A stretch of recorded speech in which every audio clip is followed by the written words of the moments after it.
Shalom Bapak Ibu Saudara yang kasih Tuhan. Sebelum kita memulai ibadah online service Bethany MCC Surabaya bersama dengan Bethany MCC Jakarta, saya perlu himbaukan kepada Bapak Ibu Saudara, apabila Bapak Ibu Saudara mengaktifkan Zoom atau aplikasi lain yang mengganggu dalam ibadah ini, mohon di-unmute-kan dari Zoom saudara agar ibadah online service chat ini terlaksana dengan baik. Mari kita siapkan hati kita dan kita tundukkan kepala Bapak Ibu Saudara dan kita naikkan pujian penyembahan.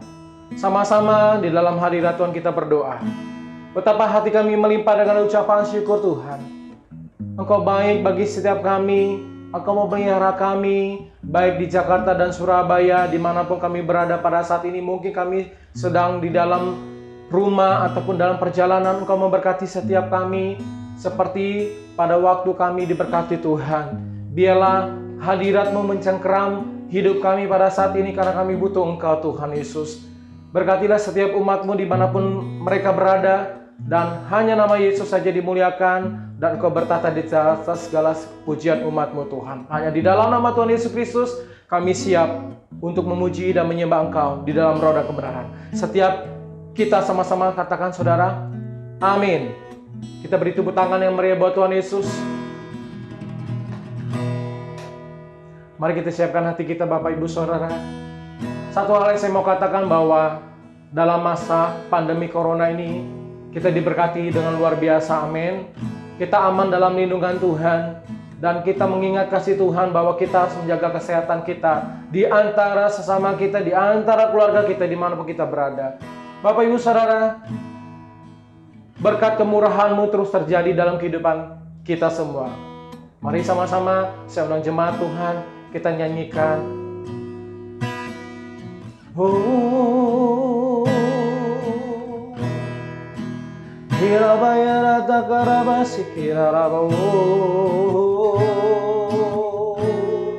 Daikan ucapan syukur kita kepada Tuhan saudara. Haleluya.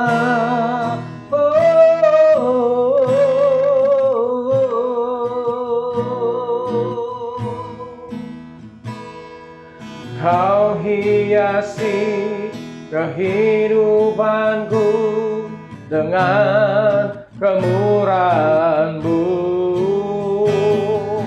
Kau rancangkan masa depanku penuh dengan harapan.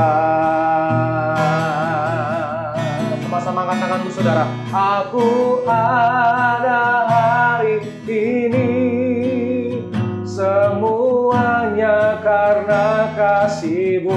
Aku hidup hari ini, semua berkat kemurahan-Mu. Terima kasih Yesus, Engkau sangat baik, teramat baik bagiku. Sama-sama kembali katakan dengan saudara sama-sama. Aku ada hari ini, semuanya karena kasih-Mu. Aku hidup hari ini, semua berkat kemurahan-Mu. Terima kasih Yesus, Engkau sangat baik. Sekali lagi saudara, katakan sama-sama. Aku ada hari ini, semuanya karena kasih-Mu. Aku hidup hari ini, semua berkat kemurahan-Mu. Terima kasih Yesus, Engkau sangat baik, teramat baik bagiku. Mari kita sembah Dia saudara. Haleluya.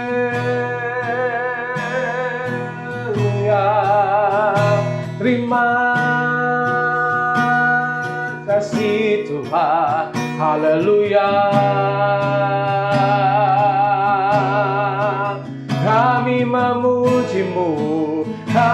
menyembah-Mu Tuhan. Haleluya. Semua berkat kemurahan-Mu, semua berkat kebaikan-Mu, hanya Yesus Tuhan yang kami sembah. Mari setiap kita angkat suara-Mu, yang di rumah, yang di Surabaya, di Jakarta, naikkan pujian penyembahan yang terbaik bagi Yesus. Hirabata karaba sikirita karaba yaraba yaraba. Haleluya, haleluya, haleluya. Beri sorak-sorai pengagungan, segala kemuliaan, segala kehormatan, kejayaan, kebesaran hanya milik Tuhan. Haleluya. Kirabata karabasi kirita karabaya rabaya rabaya rabo. Sembah dalam kekudusan Yesus Kristus Tuhan. Allah berkuasa bagi setiap kami. Haleluya.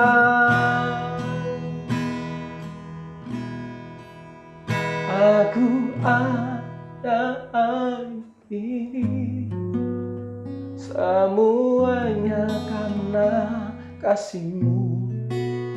Aku hidup hari ini semuanya karena kasih-Mu. Terima kasih Yesus, Engkau sangat baik, teramat baik. Aku ada hari ini semuanya karena kasih-Mu. Aku hidup hari ini semua berkat kemurahan-Mu. Terima kasih Yesus, Engkau sangat baik, teramat baik. Terima kasih Yesus, Engkau sangat baik, teramat baik. Terima kasih Yesus, Engkau sangat baik, teramat baik bagiku. Beri tepuk tangan yang meriah buat Tuhan Yesus. Haleluya. Segala pujian, hormat, syukur kami kepada Engkau. Haleluya. Mari setiap kita bangkit berdiri, Bapak Ibu Saudara. Kita mau bersuka-cita bersorak-sorai. Katakan kiri kananmu dalam posisi protokol keamanan. Amin. Aku diberkati, kamu diberkati, kita semua keluarga diberkati. Beri tepuk tangan dan sorak-sorai bagi nama Tuhan. Haleluya. Come on.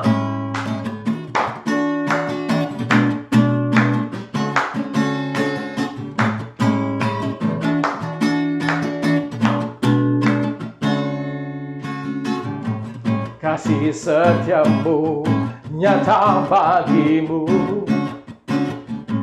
hikmat kebajikan tersedia bagiku. Sebab Allah sanggup limpahkan segalanya, dan anugerahnya sangat besar bagiku. Come on. Aku diberkati, aku dilimpahi, katakan sanggup untuk menyediakan. Aku diberkati, aku dilimpahi atas semua anugerah Tuhan bagiku.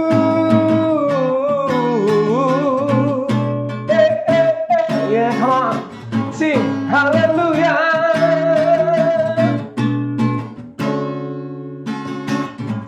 Kasih setiamu nyata bagiku, hikmat kebajikan tersedia bagiku. Sebab Allah sanggup limpahkan segalanya, dan anugerahnya sangat besar bagiku. Come on! Aku diberkati, aku dilimpahi, karena Allah sanggup untuk menyediakan. Aku diberkati, aku dilimpahi atas ampunan anugerah Tuhan bagiku. Haleluya, haleluya.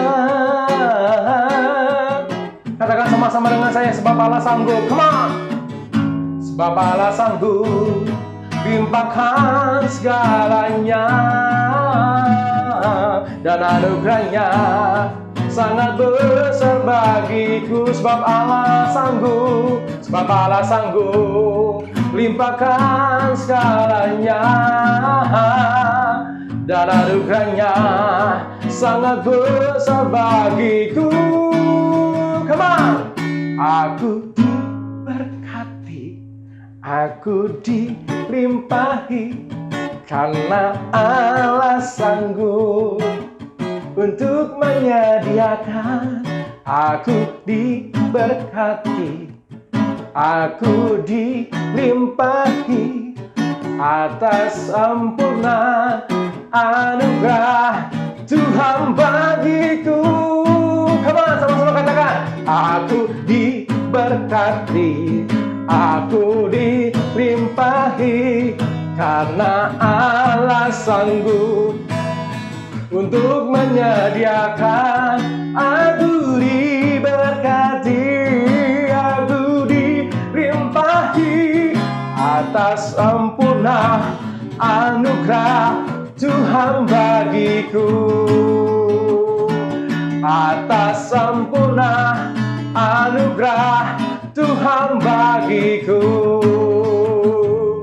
Atas sempurna anugerah Tuhan bagiku. Beri sorak-sorai bagi nama Tuhan. Haleluya.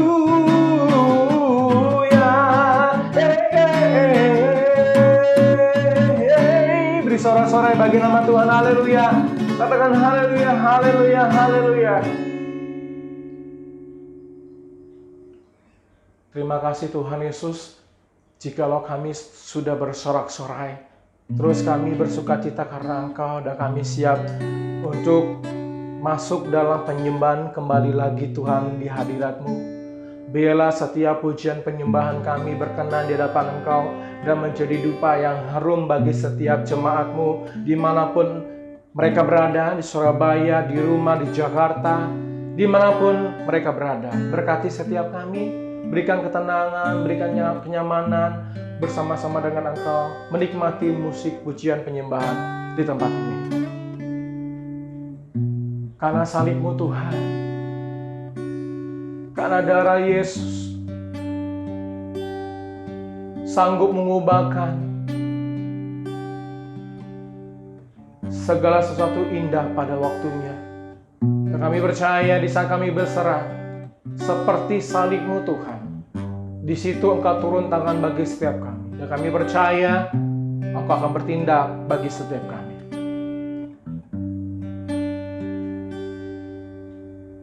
Hanya Kau Tuhan di hidupku,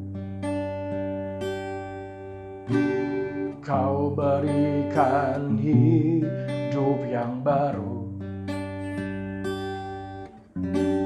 Darah-Mu mengujikan, pulihkan hatiku. Ku nyatakan Kaulah segalanya. Engkaulah sumber pengharapan. Kuasa-Mu sanggup menyembuhkan. Jiwaku pun berserah hanya kepadamu, Yesus, Kaulah segalanya.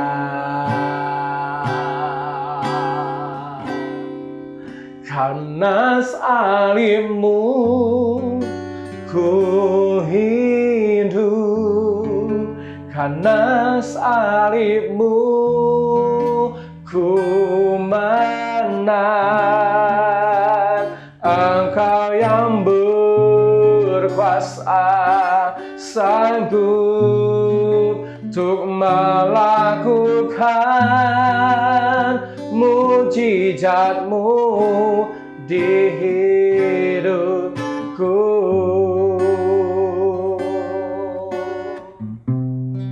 Haleluya. Sembah Yesus, saudara. Katakan sekali lagi, hanya Kau Tuhan, hanya Kau Tuhan di hidupku. Kau berikan hidup yang baru, darah-Mu menyucikan, pulihkan hatiku. Ku nyatakan Kaulah segalanya. Engkaulah sumber pengharapan, kuasa-Mu Tuhan, kuasa-Mu sanggup menyembuhkan. Jiwaku pun berserah hanya kepadamu, Yesus, Kaulah segalanya. Mari sedang kita angkat tangan tinggi-tinggi sembah Yesus, katakan sama-sama. Karena salibmu ku hidup, karena salibmu ku menang. Engkau yang berkuasa, sanggup untuk melakukan mujizat-Mu. Karena salibmu ku hidup, karena salibmu ku menang. Engkau yang berkuasa, sanggup untuk melakukan mujizat-Mu di hidupku. Sembah Yesus, sembah Yesus, oh, karena salibmu ku hidup, karena salibmu ku menang. Engkau yang berkuasa, sanggup untuk melakukan mujizat-Mu. Karena salibmu kami hidup Tuhan, karena salibmu ku menang. Engkau yang berkuasa, sanggup untuk melakukan mujizat-Mu di hidupku. Lebih lembut lagi saudara, sama-sama dalam keintiman Tuhan. Karena salibmu ku hidup, karena salibmu ku menang. Engkau yang berkuasa, sanggup untuk melakukan mujizat-Mu. Karena salibmu ku hidup, karena salibmu ku menang. Engkau yang berkuasa, sanggup untuk melakukan mujizat-Mu di hidupku. Sembah Yesus, karena salib-Mu, karena darah-Mu kami diteguhkan.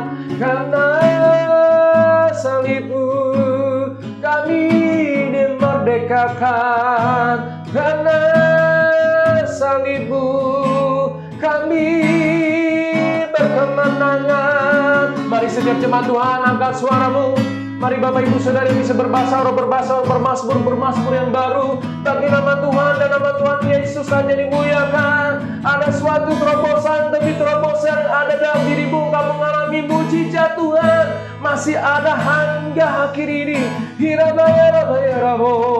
Percaya saja pada Yesus Tuhan. Haleluya.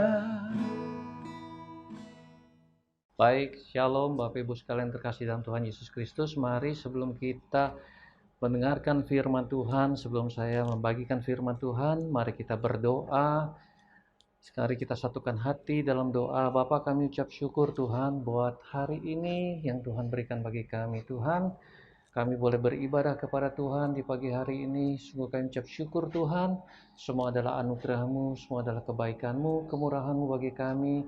Engkau yang berikan kami kesehatan yang baik Tuhan Yesus. Engkau berikan kami hari yang baik dan juga Engkau yang memberkati hidup kami. Terima kasih Bapa, biar Tuhan Kau mengurapi hamba-Mu yang akan membawakan firman-Mu Tuhan.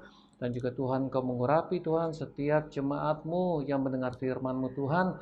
Baik di channel Zoom, YouTube maupun Instagram Tuhan. Engkau berkati mereka semua Tuhan agar apa yang disampaikan yaitu firman-Mu Tuhan boleh menjadi berkat bagi semua yang mendengarkannya dan boleh menjadi berguna buat kehidupan kami Tuhan. Terima kasih Bapa, hanya dalam nama Tuhan Yesus kami ucap syukur dan berdoa. Haleluya. Amin.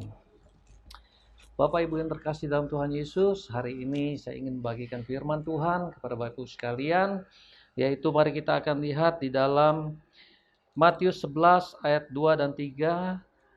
Ayat ini berbicara mengenai hamba Tuhan yang luar biasa, yaitu Yohanes Pembaptis, di mana dia adalah hamba Tuhan yang dipilih oleh Tuhan untuk membuka jalan bagi Tuhan Yesus waktu Tuhan datang pertama kali di dunia ini. Nah, Yohanes Pembaptis adalah hamba Tuhan yang dipilih Tuhan dan dia lahir dengan mujizat Tuhan, dengan kuasa Tuhan yang luar biasa, di mana orang tuanya, ibunya Elizabeth mandul, ya, dia tidak punya anak dan dia sudah berdoa kepada Tuhan sampai akhirnya waktunya Tuhan mengirim malaikat Tuhan Gabriel datang kepada Zakaria pada waktu Zakaria bertugas di rumah Tuhan. Nah, Yohanes Pembaptis adalah hamba Tuhan yang luar biasa. Dia juga adalah hamba Tuhan yang taat akan firman Tuhan, yang setia kepada Tuhan, dan juga dia hamba Tuhan yang hidupnya sederhana, yang seharusnya boleh menjadi contoh bagi hamba-hamba Tuhan yang ada saat ini. Mari kita lihat di dalam Matius 11 ayat 2 dan 3. Firman Tuhan berkata, di dalam penjara Yohanes mendengar tentang pekerjaan Kristus, lalu menyuruh murid-muridnya bertanya kepadanya, engkaukah yang akan datang itu, atau haruskah kami menantikan orang lain? Bapak Ibu sekalian, Yohanes Pembaptis di penjara ini bukan karena dia melakukan suatu kejahatan, ya, melainkan dia mengatakan satu kebenaran. Ya, di dalam Lukas 3 ayat 18 dan 20 dikatakan, akan tetapi setelah ia itu adalah Yohanes Pembaptis, menegur raja wilayah Herodes karena peristiwa Herodias, istri saudaranya, dan karena segala kejahatan lain yang dilakukannya oleh raja itu, dan raja itu menambah kejahatannya dengan memasukkan Yohanes ke dalam penjara. Jadi waktu Yohanes ini mengatakan kebenaran kepada raja itu, bukan hadiah yang dia dapatkan, bukan reward yang dia dapatkan, tetapi justru malah dia dipenjara. Kenapa? Karena memang demikianlah orang-orang dunia ini. Orang-orang dunia tidak dapat menerima kebenaran firman Tuhan. Ya, mungkin seringkali kalau kita memberitakan Injil kepada teman-teman kita yang belum menerima Tuhan Yesus, belum menerima keselamatan, ya kita beritakan keselamatan itu Injil, mereka mungkin tidak bisa menerima, bahkan mungkin mereka mengejek kita dan mengatakan kita, wah, kamu ini orang yang fanatik, ya, semua agama sama, ya, demikianlah orang-orang dunia ini. Ya, mereka belum bisa menerima kebenaran firman Tuhan, tetapi kita berdoa agar mereka juga Tuhan jamah untuk mereka bisa menerima firman Tuhan. Nah, di dalam Alkitab memang tidak disebutkan berapa lama Yohanes Pembaptis ini di dalam penjara. Tetapi ada satu hal yang menarik pada waktu Yohanes ini berada di dalam penjara, yaitu firman Tuhan mengatakan Yohanes mengutus murid-muridnya bertanya kepada Tuhan Yesus, Tuhan, engkaukah itu yang akan datang atau haruskah kami menantikan orang lain? Jadi pernyataan daripada Yohanes Pembaptis ini ada satu yang berbeda sebenarnya. Ada satu keraguan di hati Yohanes ini kepada Tuhan Yesus. Benarkah Tuhan engkau yang kami tunggu? Benarkah engkau adalah Mesias yang kami tunggu-tunggu? Padahal di dalam pernyataan yang pertama yang nanti kita akan lihat ayat firman Tuhan, bagaimana Yohanes waktu pertama kali dia bertemu dengan Tuhan Yesus, dia mengatakan sesuatu pernyataan yang luar biasa. Mari kita lihat firman Tuhan di dalam Yohanes 1 ayat 29. Dikatakan seperti ini. Pada keesokan harinya, Yohanes melihat Yesus datang kepadanya. Dan ia berkata, lihatlah anak domba Allah yang menghapus dosa dunia. Yohanes pertama kali bertemu dengan Tuhan Yesus, dia berkata, lihat inilah anak domba Allah yang menghapuskan dosa dunia. Jadi Yohanes begitu yakinnya. Kenapa dia begitu yakin? Karena ada Roh Kudus di dalam kehidupan Yohanes. Dan tentunya Yohanes punya sesuatu dalam dirinya daripada Tuhan. Yang begitu melihat Tuhan, dia langsung klop. Ya, dia langsung klop. Dia bilang, inilah anak Allah yang menghapuskan dosa dunia.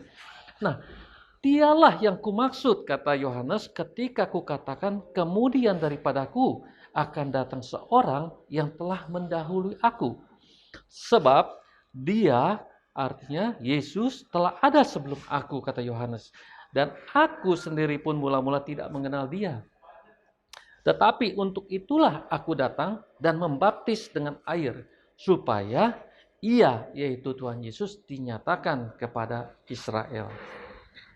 Dan Yohanes memberikan juga kesaksian, katanya, aku telah melihat Roh turun dari langit seperti merpati, dan ia tinggal di atasnya. Ia berarti Roh Kudus tinggal di atas Tuhan Yesus. Dan aku pun tidak mengenalnya, kata Yohanes Pembaptis, tetapi dia artinya ini adalah Bapa di surga, yang mengutus aku untuk membaptis dengan air, telah berfirman kepadaku, jikalau engkau melihat Roh itu turun ke atas seseorang dan tinggal di atasnya, dialah yang akan membaptis dengan Roh Kudus.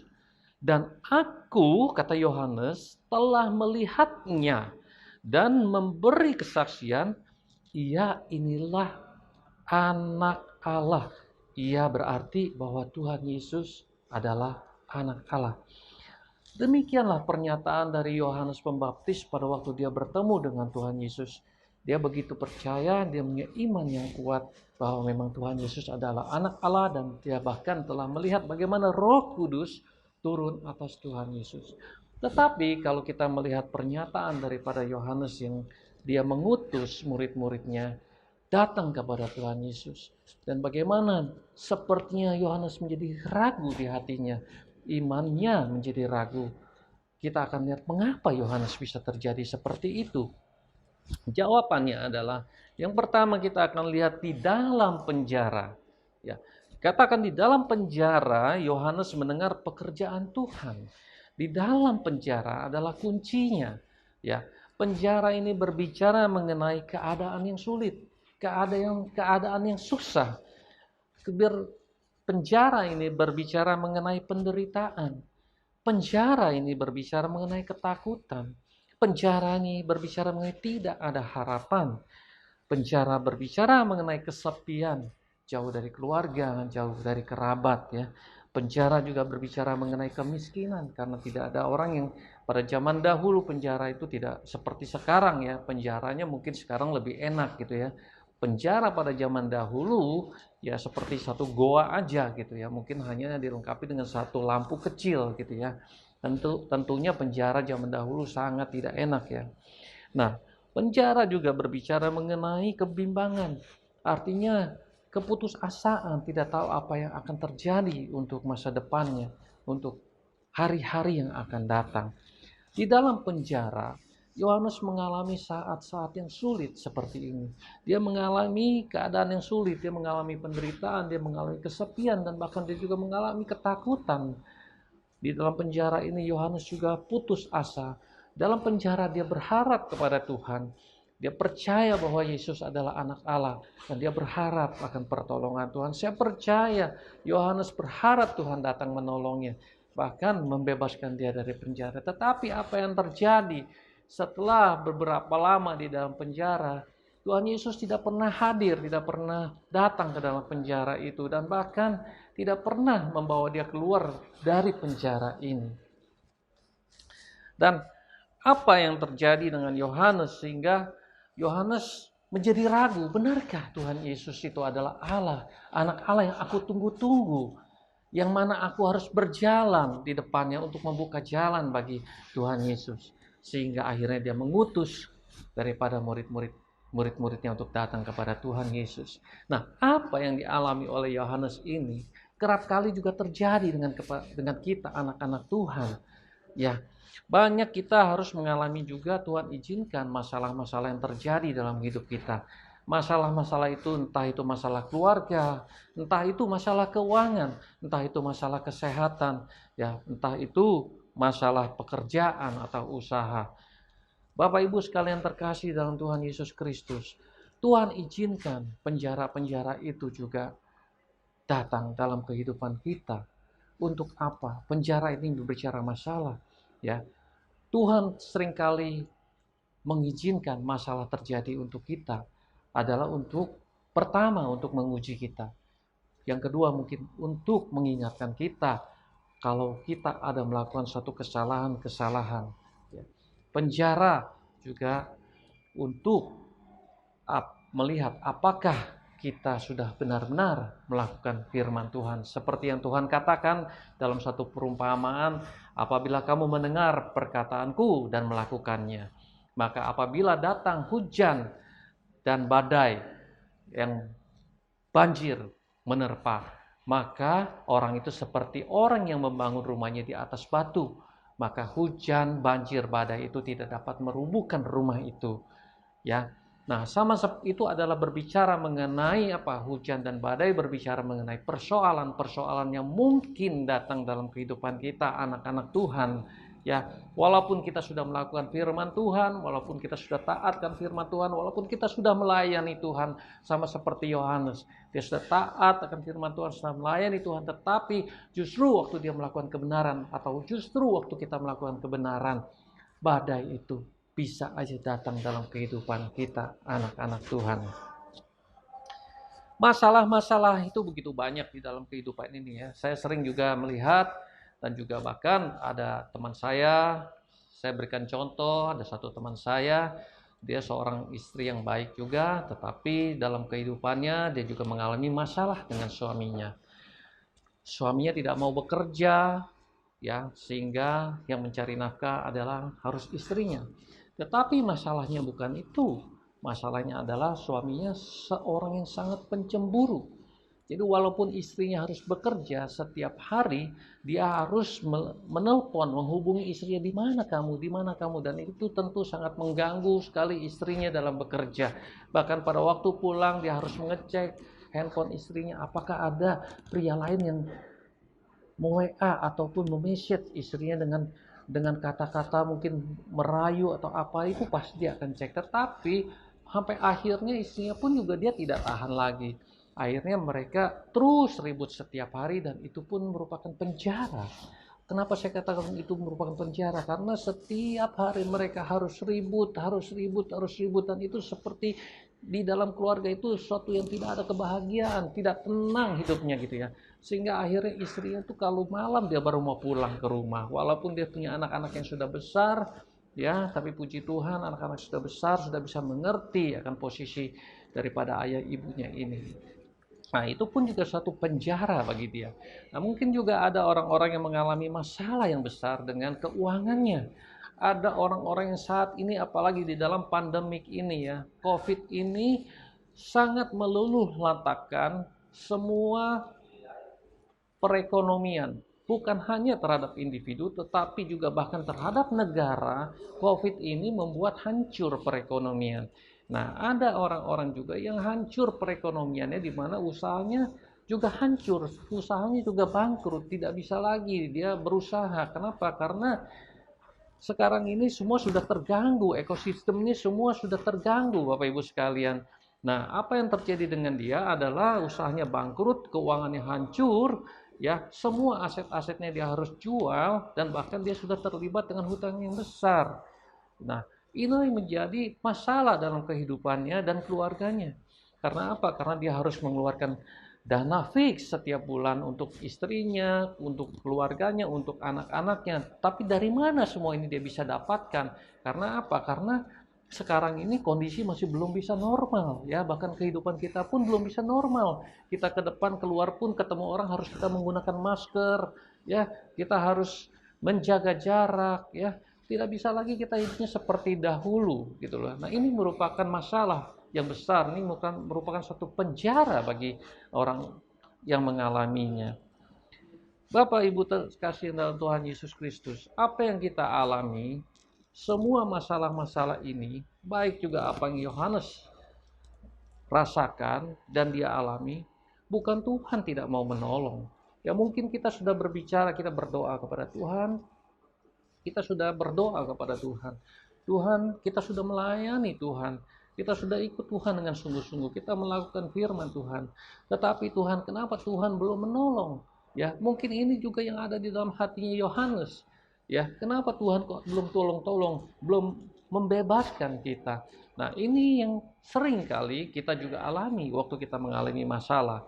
Ya, Tuhan, kenapa Engkau belum tolong Tuhan? Nah, tetapi satu hal yang pasti, kalau Tuhan belum menolong kita, belum berikan jawaban kepada kita, itu bukan berarti Tuhan melupakan kita, Bapak Ibu sekalian. Tapi Tuhan tahu apa yang kita alami dan tunggu waktunya Tuhan dan rencana Tuhan atas kehidupan kita. Ya. Nah, nanti kita akan melihat bagaimana rencana Tuhan dalam kehidupan kita. Baik, kita akan lanjutkan. Yang kedua adalah waktu Yohanes menyuruh murid-muridnya bertanya kepadanya, artinya Yohanes datang kepada Tuhan. Ya, di dalam kegalauan hatinya, di dalam kesulitannya, di dalam masa-masa kesepiannya, dalam kesusahannya, Yohanes tidak berasumsi sendiri. Dia tidak mencari siapapun, tetapi dia datang kepada Tuhan. Walaupun secara fisik dia tidak bisa bertemu dengan Tuhan Yesus, tetapi dia mengutus murid-muridnya untuk datang kepada Tuhan. Nah, inilah satu tindakan yang benar ya. Nah, banyak anak-anak Tuhan ya yang waktu mengalami masalah, persoalan, kebuntuan ya, bukannya datang kepada Tuhan, tetapi mencari yang lain. Bukan datang kepada Tuhan, tapi menjauh dari Tuhan. Kenapa? Ya, karena mereka merasa sudah berdoa tapi Tuhan tidak jawab-jawab. Sehingga mereka berkata, sudahlah, mungkin Tuhan tidak menjawab, Tuhan tidak peduli dengan kita lagi. Udahlah, kita mencari yang lain. Nah, itu yang tidak dikehendaki oleh Tuhan. Nah, apa yang Yohanes lakukan itu adalah satu tindakan yang benar, yang patut kita tiru, ya. Yohanes meminta jawaban atas pergumulannya, ya. Demikian kita juga anak-anak Tuhan harus datang kepada Tuhan apapun menjadi masalah kita. Firman Tuhan berkata di dalam Lukas 11 ayat 11, ya. Firman Tuhan berkata, "Bapak manakah di antara kamu jika anaknya minta ikan daripadanya akan memberikan ular kepada anaknya itu ganti ikan?" Ya. Atau jika ia meminta telur akan memberikan kepadanya kalajengking. Jadi, jika kamu yang jahat tahu memberi pemberian yang baik kepada anak-anakmu, apalagi Bapamu yang di surga, tentu ia akan memberikan yang baik, ya. Bapak Ibu sekalian terkasih dalam Tuhan Yesus. Nah, mari kita datang kepada Tuhan waktu kita mengalami masalah, pergumulan, apapun juga. Jangan kita datang kepada yang lain. Jangan kita datang kepada dewa-dewa yang lain. Jangan kita datang kepada peramal-peramal. Jangan kita datang kepada dukun-dukun atau apapun juga, ya. Tetapi kita datang kepada Tuhan. Kita berserah kepada Tuhan akan rencana Tuhan. Dan tentu kita percaya kuasanya bekerja dalam kehidupan kita. Baik, kita akan lanjutkan di dalam. Yang ketiga adalah tetap percaya. Tetap percaya, ya. Di dalam Matius 11 ayat 4 dan 6, Yesus menjawab kepada murid-muridnya Yohanes. "Pergilah dan katakanlah kepada Yohanes apa yang kamu dengar dan kamu lihat." Ya, orang buta melihat, orang lumpuh berjalan, orang kusta menjadi tahir, orang tuli mendengar, orang mati dibangkitkan, dan kepada orang miskin diberitakan kabar baik. Tuhan Yesus tahu Yohanes dalam kebimbangan. Tuhan Yesus tahu Yohanes sedang guncang imannya. Ya, oleh sebab itu Tuhan menyatakan kepada murid-murid Yohanes, sampaikan kepada Yohanes, ya, akan apa yang Tuhan sudah lakukan, yaitu orang buta melihat, orang tuli mendengar, bahkan orang mati dibangkitkan. Artinya Tuhan sampaikan kepada murid-muridnya, beritahu kepada Yohanes apa yang telah aku lakukan, yang tidak bisa dilakukan oleh manusia, hanya bisa dilakukan oleh anak Allah yang punya kuasa, ya. Dengan demikian Tuhan menguatkan Yohanes, ya, supaya dia tidak menjadi bimbang, supaya dia tidak menjadi ragu, ya, supaya dia percaya bahwa memang Yesus yang dia temui pada awal-awal sebelum di penjara memang benar adalah anak Allah yang hidup, anak Allah yang punya kuasa, ya. Dan demikian juga Tuhan Yesus dalam kehidupan kita anak-anaknya. Waktu kita mengalami kegalauan, waktu kita mengalami masalah, Tuhan seringkali waktu kita datang kepada Tuhan Yesus, Tuhan seringkali memberikan jawaban-jawaban kepada kita, memberikan kekuatan-kekuatan kepada kita melalui siapa? Bisa melalui gembala-gembala kita, bisa melalui teman-teman sepelayanan kita, bisa melalui teman-teman seiman kita, bahkan bisa melalui Alkitab yang kita baca. Kita percaya Alkitab adalah firman Tuhan. Di dalam Alkitab itu berisi tentang firman Tuhan yang menguatkan kita, yang mengajar kita akan kebenaran, yang bahkan juga bisa aja menegur kita kalau kita salah. Dan oleh sebab itu Alkitab harus kita baca setiap hari supaya kita tahu apa janji-janjinya Tuhan bagi kita, apa yang Tuhan kehendaki untuk kita lakukan, ya. Kemudian yang terakhir yang ingin saya sampaikan adalah yang keempat, tetap setia. Bapak Ibu sekalian terkasih dalam Tuhan Yesus, tetap setia. Nah, Tuhan berkata kepada murid-muridnya, "Dan berbahagialah orang yang tidak menjadi kecewa dan menolak aku." Pesan Tuhan ini sangat penting, Bapak Ibu sekalian. Sangat penting buat kita semua. Bahkan Tuhan berkata kepada murid Yohanes, "Jangan menjadi kecewa dan menolak aku." Kenapa? Karena kekecewaan ini adalah musuh yang berat buat kita anak-anak Tuhan. Kenapa? Kalau seorang mengalami kekecewaan, ya, dia tentu pasti akan ujung-ujungnya akan meninggalkan, ya. Tuhan berkata, "Jangan kecewa dan menolak aku," kata Tuhan. Dan firman Tuhan berkata, "Kamu jangan kecewa dan menolak aku." Artinya kamu harus tetap percaya dan setia kepada aku. Firman Tuhan berkata seperti itu. Ya, walaupun Tuhan tahu apa yang akan terjadi kepada Yohanes, ya. Waktu Tuhan berkata, berbahagialah orang yang tidak menjadi kecewa dan menolak aku. Tuhan tahu apa yang akan terjadi dengan Yohanes Pembaptis. Tuhan tahu pada akhirnya memang adalah suatu rencana Tuhan bahwa Yohanes Pembaptis akan dipenggal kepalanya. Ya, itu bukan berarti Tuhan tidak mau menolong, tidak, tetapi itu adalah rencana Tuhan, sama seperti bagaimana Tuhan Yesus harus mati di atas kayu salib. Ya, pada waktu dia sebelum di atas kayu salib, Tuhan Yesus berdoa kepada Bapa, "Bapa, kalau boleh lalukanlah cawan ini daripadaku," kata Tuhan. Ya, tetapi bukan menurut kehendakku, tetapi biarlah menurut kehendakmu ya Bapa. Artinya Tuhan sendiri sudah tahu bahwa dia juga akan mati di atas kayu salib, tapi dia berdoa, "Kalau boleh Tuhan lalukan ini daripada aku," kata Tuhan Yesus. Tetapi kehendak Bapa lah yang jadi. Dan kita tahu bagaimana Tuhan Yesus mati di atas kayu salib untuk kita semua menebus dosa-dosa kita. Baik Bapak Ibu sekalian terkasih dalam Tuhan Yesus, ada satu cerita yang luar biasa di dalam Daniel 3 ayat 16 dan 18. Saya akan cepat saja. Kita tahu ceritanya adalah Sadrak, Mesak, Abednego. Ya, bagaimana waktu itu Raja Nebukadnezar membangun sebuah patung emas. Dia memerintahkan semua orang untuk sujud menyembah kepada patungnya itu. Tetapi Sadrak, Mesak, dan Abednego tidak mau menyembah kepada patung itu. Lalu Raja Nebukadnezar menjadi sangat marah. Dan dia menangkap Sadrak, Mesak, Abednego dan dia berkata kepada mereka, "Kalau kamu mau hidup, kamu harus sujud menyembah kepada patung berhalaku," kata Raja Nebukadnezar. Tetapi apa kata Sadrak, Mesak, Abednego? Ini adalah suatu perkataan yang luar biasa buat saya. Mari kita baca. Lalu Sadrak, Mesak, dan Abednego menjawab Raja Nebukadnezar, "Tidak ada gunanya kami memberi jawab kepada Tuanku dalam hal ini.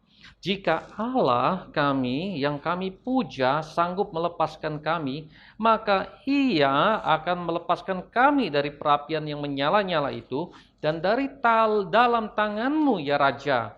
Tetapi seandainya tidak, hendaklah Tuanku mengetahui ya Raja bahwa kami tidak akan memuja dewa Tuanku dan tidak akan menyembah patung emas yang Tuanku dirikan itu." Bapak Ibu yang terkasih dalam Tuhan Yesus, Sadrak, Mesak, dan Abednego dia setia kepada Tuhan walaupun dia harus kehilangan nyawanya. Ya, walaupun dia tahu keputusan itu akan membuat dia dimasukkan ke dalam perapian yang menyala-nyala, dalam arti dia akan mati dengan sangat tragis. Tetapi apa yang Tuhan lakukan setelah Sadrak, Mesak, Abednego menyatakan kesetiaannya? Pada waktu mereka dibawa ke dalam perapian itu, Tuhan sendiri datang menolong mereka. Sehingga Raja Nebukadnezar terheran-heran dan berkata, "Semua orang harus menyembah Allahnya Sadrak, Mesak, Abednego." Bapak Ibu yang terkasih dalam Tuhan Yesus, demikian firman Tuhan yang ingin saya sampaikan. Yang pertama adalah kita harus menyadari bahwa sekalipun kita anak-anak Tuhan yang kita sudah percaya lakukan firman Tuhan, tidak ada dan kemungkinan tuh datang badai itu tetap ada, ya. Badai bisa menerpa kapan yang kita tidak tahu, kapanpun mungkin datang. Yang kedua, waktu kita mengalami badai, mengalami masalah dalam hidup kita, yang kedua adalah kita harus datang kepada Tuhan Yesus, Tuhan dan Allah kita. Kita percaya Dia adalah jalan dan kebenaran dan hidup, Dialah yang akan menolong kita, ya. Yang ketiga adalah kita harus tetap percaya bahwa Tuhan sanggup menjawab dan melepaskan kita dari semua permasalahan ini, asal kita datang kepada Tuhan Yesus dengan merendahkan hati dan merendahkan diri di hadapannya, dan kita percaya Dia sanggup melakukan mujizat yang besar dalam kehidupan kita.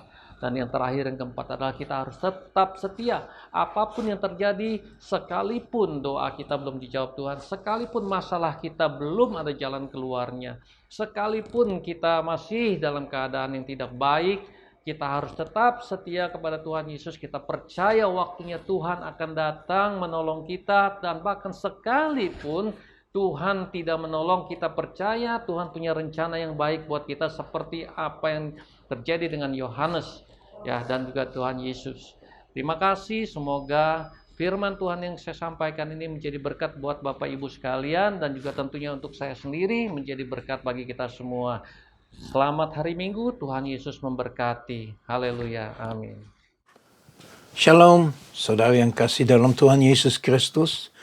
Terima kasih tim PAW, terima kasih juga Pastor Robin untuk firman yang sudah disampaikan. Kami percaya firman yang disampaikan tidak akan kembali dengan sia-sia, tapi akan bertumbuh sampai berbuah. Supaya kemuliaan Tuhan itu nyata di dalam seluruh aspek kehidupan kita. Pengumuman untuk minggu yang akan datang begini. Semua CCF tetap jalan, yaitu pada hari Selasa jam 7 itu untuk di Citrland. Rabu untuk Menara dan Wiyung. Hari Jumat pada jam 8 itu khususnya untuk Jakarta. Dan hari Sabtu CCF Simfoni jam 6:30 malam. Semua lewat Zoom, ya. Anda mungkin sudah hafal password dan nomornya. Kemudian hari Kamis jam 7 malam, 2 malam sekali lagi lewat Zoom. Dan minggu depan kebaktian pada tanggal 20 September itu disertakan dengan perjamuan kudus. Jangan lupa mempersiapkan roti dan anggur di rumah masing-masing. Itulah pengumuman untuk minggu ini. Mari kita berdoa. Bapa kami di surga, Engkau Tuhan yang ajaib, Tuhan yang dahsyat, yang tidak pernah berubah dahulu, sekarang, bahkan sampai selama-lamanya. Kami terima kasih atas pimpinan Engkau sepanjang ibadah ini, dari awal, pertengahan, sampai akhir ini Tuhan. Kami tahu Engkau ada di tengah kami. Dimanapun kami berada Tuhan. Di dalam situasi kondisi yang masih kita hadapi, di mana semuanya masih lewat social media, kami berdoa Tuhan. Kami benar-benar merasakan kuasa-Mu, mengalami kepribadian-Mu, mengetahui Engkau ada bersama kami. Saat ini kami ingin menyerahkan Ibu Gembala Bu Leo ke dalam tangan Engkau Tuhan. Apapun yang dia kerjakan, biar semuanya itu dipimpin oleh Roh Kudus. Tuhan, kuatkan dia, teguhkan hatinya untuk tetap berfokus, untuk tetap menunjukkan matanya kepada Engkau saja. Karena kami sadar Tuhan, kalau kami tidak mengandalkan Engkau, kami tidak akan kuat. Kalau kami tetap hidup di dalam kedagingan Tuhan, kami tidak ada kuat. Untuk itu, terus melindungi Bu Gembala kami Tuhan. Hikmat marifat Kau curahkan baginya, untuk tetap berfokus dan melihat kepada Engkau. Engkau beritahu apa yang Engkau mau lakukan. Menyertai anak-anak, mantu, cucu-cucunya. Kuatkan keluarga ini Tuhan. Di dalam kehidupan pun mereka akan melihat dan mengalami kepribadian Engkau Tuhan. Dan tahu bahwa Engkau ada bersama-sama dengan mereka semua satu persatu. Begitu juga kami berdoa untuk semua umat MCC Tuhan, di mana Engkau tetap bersama dengan kami Tuhan. Mata kami tetap tertuju kepada Engkau, karena kami membutuhkan kekuatan daripada Engkau. Di zaman ini Tuhan, di zaman ini Tuhan, kami tidak tahu apa yang akan terjadi di masa depan ini Tuhan. Tapi kami sadar, Kalau kami tetap ada di atas batu karang, yaitu Engkau Yesus Kristus, kami terus akan kuat Tuhan. Berkatilah semua bisnis, pekerjaan kami Tuhan. Kuliah sekolah Tuhan. Apapun yang kami lakukan Tuhan. Biar kami menjadi terang-Mu di dalam dunia yang penuh kegelapannya Tuhan. Tuhan, kadang-kadang kami pun tidak kuat Tuhan. Tapi hari ini Bapa kami berdoa. Berikan kekuatan yang supranatural Tuhan. Yang tidak mungkin jadi mungkin. Tuhan, Engkau Maha tahu. Engkau Maha kuasa. Engkau bisa melakukan segala-galanya Tuhan. Bagi Engkau tidak ada yang mustahil. Terus Tuhan, tanamkan kebenaran firman-Mu di dalam hati kami masing-masing. Untuk terus bertumbuh di dalam Engkau. Dimanapun kami berada Tuhan. Kami juga berdoa untuk bangsa negara Indonesia nih Tuhan. Bangsa negara di mana kami lahir Tuhan. Di mana kami tinggal Tuhan. Di mana kami berfungsi Tuhan. Tuhan, belas kasihan-Mu Kau curahkan bagi negara kami. Kami berdoa untuk umat-Mu Tuhan. Biar mereka berbalik dari jalan jahat. Masuk di dalam jalan yang terang Tuhan. Belas kasihan-Mu Kau curahkan bagi seluruh negara Indonesia Tuhan. Dari timur, barat, utara, selatan. Dipenuhi dengan belas kasihan-Mu Tuhan. Tuhan, kami berdoa untuk roh pertobatan. Terutama untuk kami sendiri Tuhan. Biar kami lebih serius, lebih sungguh menjadi teladan bagi Engkau Tuhan. Sebagai umat yang percaya Engkau sebagai Tuhan dan Juru Selamat. Ampunilah kesalahan kami. Ampunilah dosa kami Tuhan. Tuhan, kami mau melihat negara kami dipulihkan untuk kemuliaan nama-Mu saja. Beri hikmat marifat-Mu Tuhan kepada pemimpin bangsa kami Tuhan. Presiden Joko Widodo dan seluruh aparat pemerintahan Tuhan. Tuhan, kami berdoa Engkau ikut campur tangan dalam semua urusan yang ada di negara ini Tuhan. Apapun yang dilakukan biar benar-benar damai sejahtera daripada Allah dicurahkan bagi negara kami, bagi kota-kota kami, bagi desa-desa kami, bagi pendalaman-pendalaman kami Tuhan. Tuhan, pulihkan negeri kami Tuhan. Bangkitkan negeri kami Tuhan. Untuk mata tertuju kepada Engkau Tuhan. Begitu juga Bapa, kami serahkan negara Israel ke dalam tangan Engkau Tuhan. Kami berdoa damai sejahtera Tuhan dicurahkan bagi negara Israel Tuhan. Tuhan, mata kami tertuju kepada Israel karena Israel adalah biji mata-Mu Tuhan. Kalau tidak ada Israel, mungkin kami tidak ada sebagai orang Kristen hari ini. Semua firman kebenaran berasal dari negara itu Tuhan. Untuk itu Bapa, kami mau memberkati negara Israel ini Tuhan. Tuhan, kami berdoa berkat Bapa, berkat Abraham, Ishak dan Yakub dicurahkan bagi negara Israel Tuhan. Terima kasih Tuhan.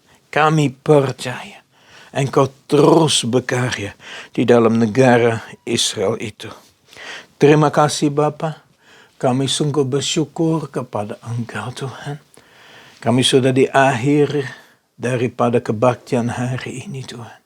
Saat ini kami siap untuk menerima berkat daripada Bapa.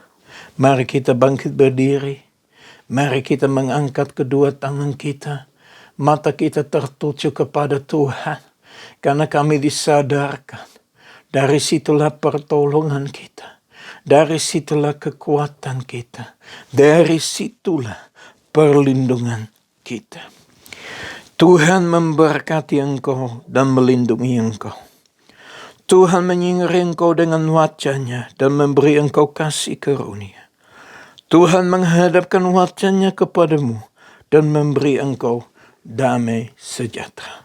berkat dari Allah Bapa kami yang di surga, kasih yang sempurna di dalam Yesus Kristus, persekutuan yang manis dengan Roh Kudus, menyertai kita semua, mulai saat ini, sampai Maranatha Tuhan Yesus datang kembali, bahkan sampai selama-lamanya. Yang percaya berkata sama-sama, amin. Tuhan Yesus memberkati, selamat hari Minggu, selamat merasakan kuasa dan kesegaran daripada Tuhan.